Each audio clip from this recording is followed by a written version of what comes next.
Sherlock Holmes, Penelusuran Benang Merah karya Sir Arthur Conan Doyle. Bab 1, Mr. Sherlock Holmes. Pada tahun 1878, aku mendapatkan gelar dokter umum dari Universitas London dan melanjutkan ke Netley untuk mengikuti pendidikan ahli bedah khusus Angkatan Darat. Setelah menyelesaikan pendidikanku, aku dimasukkan dalam resimen Northumberland Fusiliers kelima sebagai asisten ahli bedah. Resimen tersebut ditugaskan di India pada waktu itu. Namun, sebelum aku sempat bergabung dengan mereka, perang Afghanistan kedua meletus. Ketika mendarat di Bombay, aku mendapatkan kabar bahwa resimenku telah bergerak maju melewati perbatasan dan tengah berada jauh di dalam negara musuh. Aku menyusul bersama banyak perwira lain yang senasib denganku dan berhasil tiba di Kandahar dengan selamat. Di sana, kutemukan resimenku dan seketika memulai tugas baruku. Perang Afghanistan kedua mendatangkan penghargaan dan promosi bagi banyak orang, tapi yang kuterima malah kesialan dan bencana. Aku dipindahkan ke resimen Berkshires dan berjuang melawan mereka dalam pertempuran yang fatal di Maiwand. Aku tertembak dalam pertempuran itu. Peluru Jizail mengenai bahuku dan menembus sampai ke tulang serta arteri. Hampir saja aku jatuh ke tangan para Ghazi yang gemar membunuh. Kalau bukan karena jasa mantriku, Murai, pemuda itulah yang dengan berani membawaku di atas punggung kuda hingga tiba dengan selamat di wilayah Inggris. Lelah karena penderitaan dan lemah akibat rasa sakit yang mendera, aku dibebas tugaskan. Bersama sekereta api penuh para prajurit yang terluka, aku dikirim ke rumah sakit Pangkalan di Peshawar. Di sini aku berusaha keras dan berhasil berjalan mondar-mandir di bangsal. Bahkan agak memaksa sedikit hingga ke beranda. Tapi musibah kembali menimpaku. Aku terserang tifus, penyakit yang merupakan oleh-oleh dari India. Selama berbulan-bulan aku berada dalam keadaan kritis, dan sewaktu aku akhirnya lolos dari maut, kondisiku begitu lemah, sehingga para dokter memutuskan untuk segera memulangkanku ke Inggris. Tanpa menyia-nyiakan waktu sehari pun, aku diberangkatkan dengan kapal perang Orontes dan mendarat sebulan kemudian di dermaga Portsmouth. Kesehatanku tak mungkin pulih lagi, tapi pemerintah memberiku izin untuk berusaha meningkatkannya dalam waktu 9 bulan. Aku tidak memiliki kerabat di Inggris, jadi hidupku sebebas udara, atau lebih tepatnya sebebas orang yang berpenghasilan 11 shilling 6 penny per hari. Dalam keadaan seperti itu, jelas aku tertarik ke London, tempat berkumpulnya para pemalas dan penganggur. Selama beberapa waktu aku tinggal di sebuah hotel di Strand, menjalani kehidupan yang tidak nyaman dan tidak berarti, menghabiskan uang lebih boros dari yang seharusnya. Kondisi keuanganku jadi morat-marit, sehingga kemudian aku menyadari bahwa aku hanya punya 2 pilihan: meninggalkan ibu kota dan berkarat di suatu tempat di pedalaman, atau mengubah gaya hidupku secara total. Memilih yang terakhir, aku membulatkan tekad untuk meninggalkan hotel dan mencari tempat lain yang tidak semewah dan semahal hotel tersebut. Tepat pada hari aku mengambil keputusan itulah, aku bertemu dengan Stamford, mantri yang bertugas memerban luka di bawah pengawasanku di rumah sakit Barts. Stamford menepuk bahuku ketika aku sedang berdiri di depan bar Criterion. Kehadiran sebentuk wajah yang familiar di belantara London ini merupakan kejutan yang menyenangkan bagi pria kesepian seperti aku. Meskipun dulu kami tak begitu akrab, sekarang aku menyapa Stamford dengan antusias. Pemuda itu pun tampak senang bertemu denganku. Dalam kegembiraan yang meluap, ku ajak Stamford makan siang di Holborn, dan kami menuju ke sana dengan kereta kuda. Apa saja Apa saja yang kau lakukan selama ini, Watson? Tanya Stamford saat kereta kami berderap menyusuri jalan-jalan London yang ramai. Kau tampak kurus dan coklat sekali. Kuceritakan secara singkat pengalamanku, dan belum lagi selesai sewaktu kami tiba di tempat tujuan. Malang sekali, komentar Stamford setelah mendengar tentang musibah yang menimpaku. Sekarang, apa rencanamu? Mencari tempat tinggal, jawabku. Mencoba memecahkan masalah, apakah mungkin mendapatkan kamar yang nyaman dengan harga yang layak. Aneh, kata Stamford. Kau orang kedua hari ini yang berkata begitu kepadaku.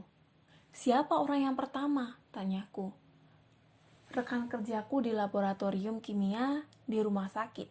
Tadi pagi dia mengeluh karena tidak bisa mendapatkan orang yang bersedia berbagi dengannya. Dia menemukan apartemen yang nyaman, tapi biaya sewanya terlalu tinggi untuk ditanggung sendiri. Kebetulan sekali, seruku. Kalau dia benar-benar sedang mencari orang untuk berbagi tempat tinggal dan biaya sewanya, akulah orang itu.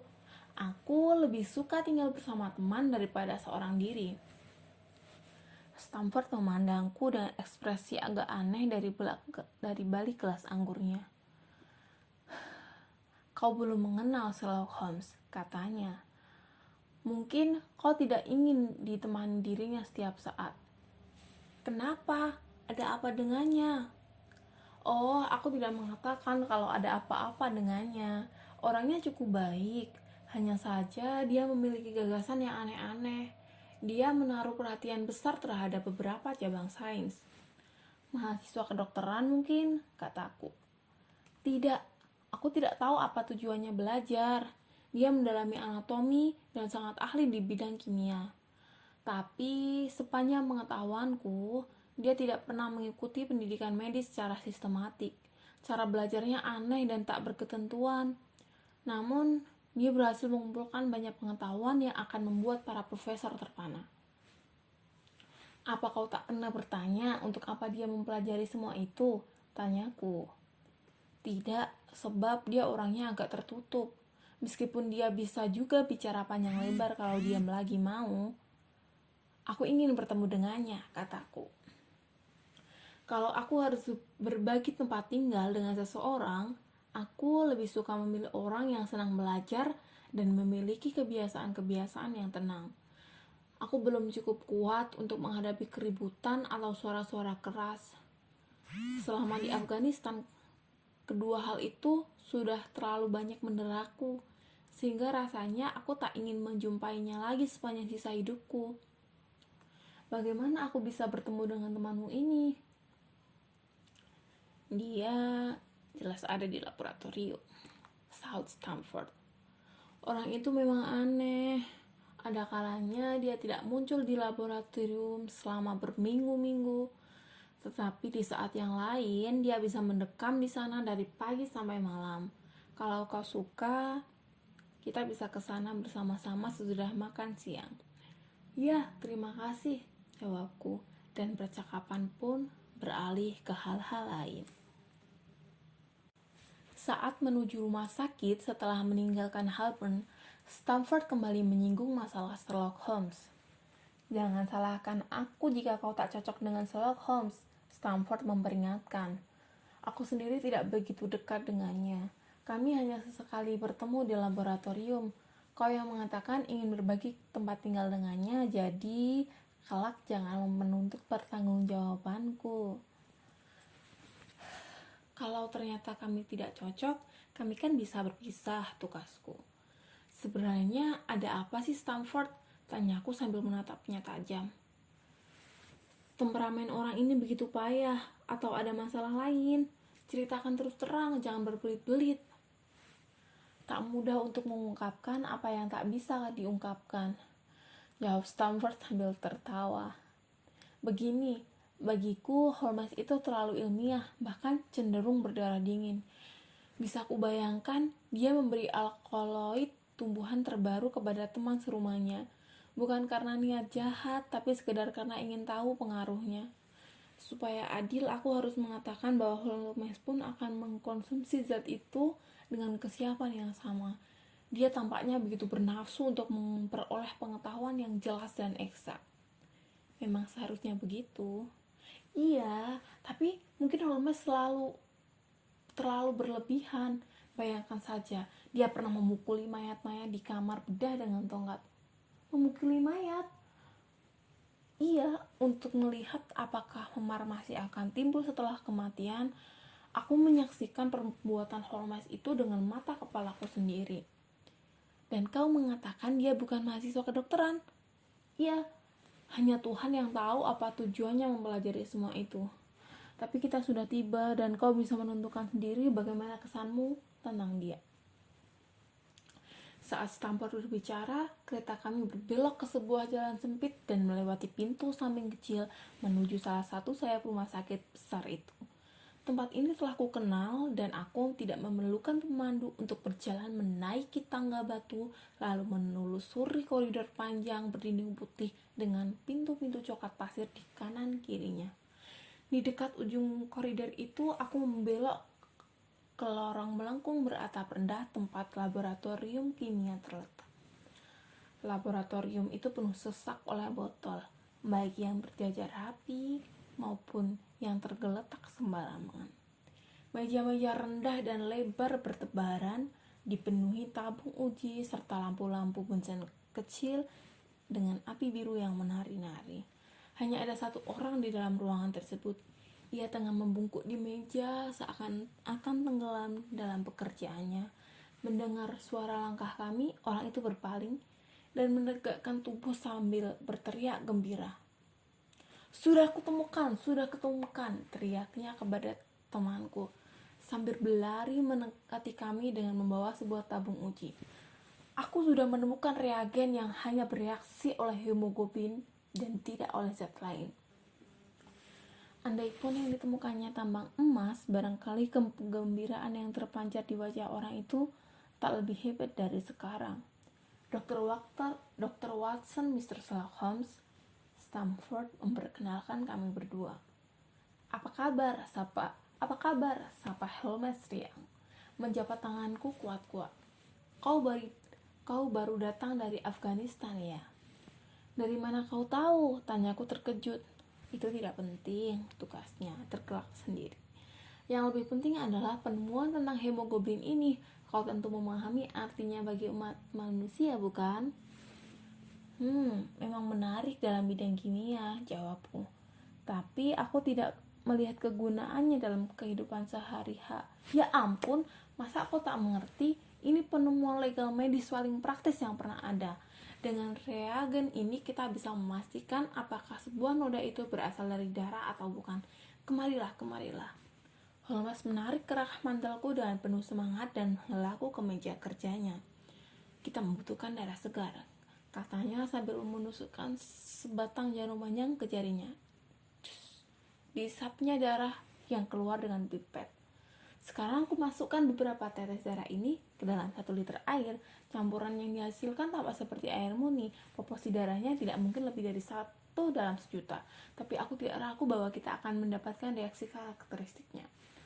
Sambil berbicara, Holmes melemparkan beberapa butir kristal putih ke dalam air, lalu menambahkan beberapa tetes cairan tembus pandang.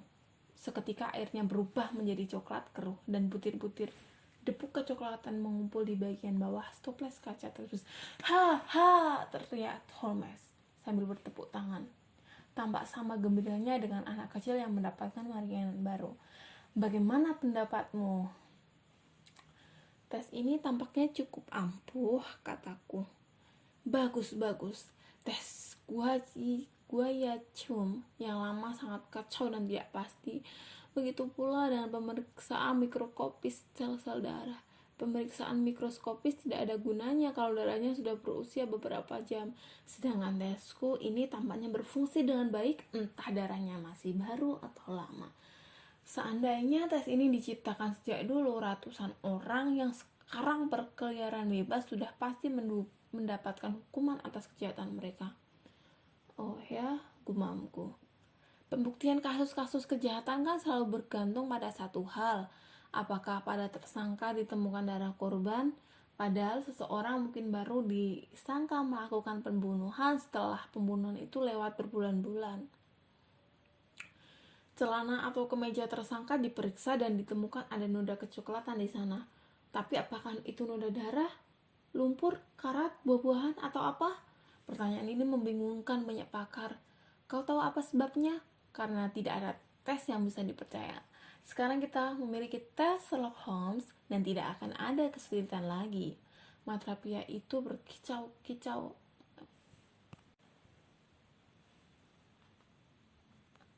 Mata pria itu berkilau-kilau saat ia berbicara, dan ia meletakkan tangan di dada sambil membungkuk seakan-akan memberi hormat kepada orang-orang yang memberi aplaus kepadanya. Kau memang layak diberi ucapan selamat, kataku, agak terkejut melihat antusiasme. Tahun lalu ada kasus Von Beast of the Frankfurt. Dia pasti sudah digantung seandainya tes ini sudah ditemukan. Lalu ada kasus Mason dari Bradford, Lever dari Montpellier, Simpsons dari New Orleans, dan Muller si penjahat kambuhan. Aku bisa menyebutkan berpuluh-puluh kasus yang seharusnya sudah terpecahkan. Kau ini seperti kalender kasus kejahatan saja, kata Stanford tertawa. Mestinya kau menerbitkan koran yang isinya semua kasus kejahatan, kumpulan kasus seru. Mungkin begitu judulnya. Pasti menjadi bacaan yang sangat menarik, kata Holmes sambil menempelkan plester ke luka tusukan daya jarinya. Aku harus hati-hati. Jelasnya, berpaling kepadaku dan tersenyum. Karena aku sering berusaha dengan racun. Ia memperlihatkan tangannya yang dipenuhi potongan-potongan kecil plester. Kulihat kulitnya di sana-sini berubah warna akibat terkena asam yang kuat. Kami datang kemari karena ada urusan, kata Stanford, duduk di kursi bulat berkaki 3 dan mendorong kursi yang satu lagi ke arahku. Temanku ini perlu tempat tinggal, sementara kau sedang mencari orang untuk diajak berbagi. Kurasa kalian berdua bisa saling membantu. Sherlock Holmes tampak senang mendengar ide. Aku sudah menemukan apartemen yang tampaknya cocok untuk kita berdua, kata Holmes kepadaku. Letaknya di Baker Street. Di Baker Street. Kau tidak keberatan dengan bau tembakau yang keras, bukan? Aku sendiri selalu mengisap cerutu, kataku. Bagus, aku biasanya membawa bahan kimia dan sekali mengadakan percobaan. Apa itu mengganggumu? Sama sekali tidak. Keburukanku yang lain ya. Aku terkadang tenggelam dalam pemikiranku dan tidak membuka mulutku sampai berhari-hari. Jangan menganggapku marah kalau aku berbuat begitu ya. Dan yang penting jangan menggangguku. Tak lama kemudian aku pasti akan pulih. Nah, ada yang ingin kau akui? Rasanya paling baik kalau dua orang saling mengetahui keburukan masing-masing sebelum mereka mulai hidup bersama.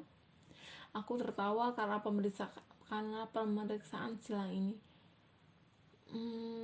Aku tidak tahan menghadapi keributan, ujarku. Aku perlu ketenangan karena sarafku sedang terguncang. Aku sering terjaga pada jam-jam yang tidak biasa dan aku malas luar biasa. Ada beberapa hal lain yang kulakukan dalam keadaan sehat, tapi untuk sekarang ini, kurasa itu saja sudah cukup. Apa menurutmu bermain biola termasuk keributan? Tanya Holmes ingin tahu. Tergantung siapa yang memainkan. Biola yang dimainkan dengan baik merupakan hiburan bagi para dewa, tapi permainan yang buruk, beres kalau begitu, seru Holmes sambil tertawa riang. Kurasa kita sudah mencapai kesepakatan. Tentu saja jika apartemennya sesuai dengan keinginanmu. Kapan kita bisa melihatnya? Temui aku di sini tengah hari besok. Kita kesana bersama-sama untuk membereskan segalanya. Baiklah, kataku sambil menjabat tangannya. Tengah hari besok. Aku dan Stanford berjalan bersama-sama kembali ke hotelku, meninggalkan Holmes yang melanjutkan pekerjaan di laboratorium. Omong-omong, kataku tiba-tiba, berhenti dan berbalik menghadap Stanford. Dari mana dia tahu bahwa aku datang dari Afghanistan? Stamford melempar senyum penuh teka-teki. Itulah salah satu keanehan Sherlock Holmes. Banyak orang yang ingin tahu bagaimana dia bisa mengetahui hal-hal seperti itu. Oh, jadi dia orang yang misterius ya, seruku sambil menggosok-gosokkan tangan. Menarik sekali, aku sangat berterima kasih kau sudah mempertemukan kami. Objek yang paling tepat dalam studi kemanusiaan adalah manusia itu sendiri. Kukutip kata-kata orang bijak itu. Kalau begitu kau harus mempelajari Sherlock Holmes, kata Stamford saat kami akan berpisah. Tapi kurasa kau akan menemui kesulitan, berani taruhan. Dia akan lebih banyak mempelajari dirimu daripada kau mempelajari dirinya. Sampai ketemu lagi Watson, sampai jumpa, jawabku melangkah masuk ke hotelku sambil memikirkan kenalan baruku.